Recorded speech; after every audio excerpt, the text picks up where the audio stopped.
Година ходих на Та Малдивите. ти каза, че ще ми купи колело, ама друг път. Да, излагаме 4 години по-късно. Знаеш колко? Не си единствената. Нали? Най-много до Сандански да заведе някой и то пак с 300 зора.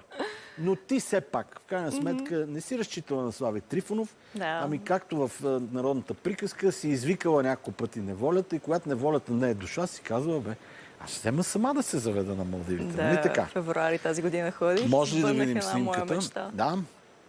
Как е там на Малдивите? Ами точно както си го представих, с палмите, белия пясък, светло-синята вода. На кой остров беше? Те са много острови там. Тодо беше острова.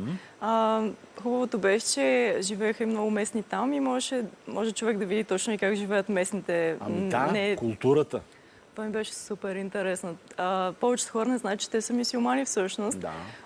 И имаше строги правила, не можеш да ходиш по бански. Има си определено място на плажа, където може да си по бански. Правилно.